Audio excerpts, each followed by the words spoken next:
Hello and welcome to National Heart Month. I'm Dr. Michael Duzan. And like many of you, I am also a heart patient.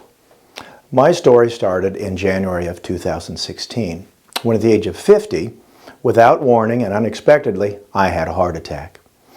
At that time, I was healthy, fit, had no concerns whatsoever. Went to the local fitness center thinking I would pick up my exercise program, and while exercising, I started having symptoms that I initially did not associate with being my heart. I developed a burning sensation in the back of my throat. I developed some indigestion I thought had perhaps come from something I'd eaten earlier in the day. Didn't give it much more thought. Finished my exercise program and sat down to rest. Talked myself into the fact, it's nothing, just go home, which I did. The next morning, it happened again. I had no risk factors to speak of. I was not overweight, I wasn't diabetic, I didn't have high blood pressure. But I have family history, strong family history of heart disease. But at the age of 50, me have a heart attack? I don't think so. But anyway, I called my cardiologist and said, hey, this happened. To my surprise, he said, you need to come and see me right away, which I did. That's when I found out I had a heart attack. I was having no symptoms. I'd had no symptoms before my heart attack. I had no symptoms after my heart attack. I felt great when I went to see my cardiologist. But my blood work and my EKG, they said otherwise. Having found out I had a heart attack, I also then had a heart catheterization. They found out I had multiple blockages. My options were limited. I ended up at the University of Missouri for open heart surgery. 2 days after my heart attack, I underwent a triple bypass, again at the age of 50. Not supposed to happen when you think you're young and healthy, but it did. My symptoms were very atypical.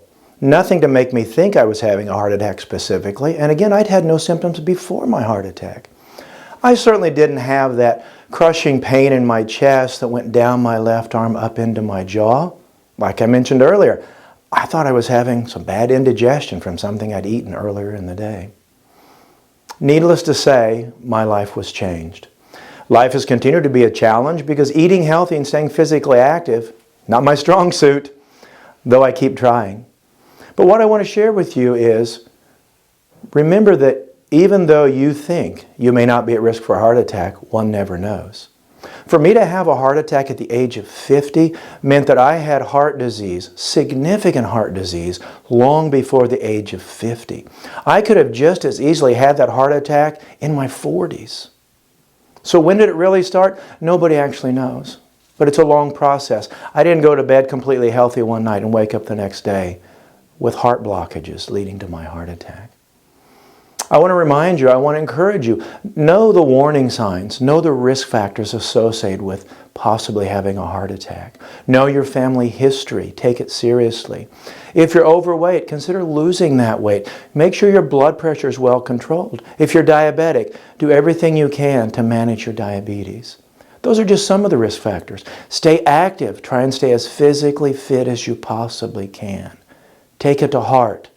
I know I never expected to have a heart attack at 50 years old. Certainly didn't expect to have heart surgery at 50 years old.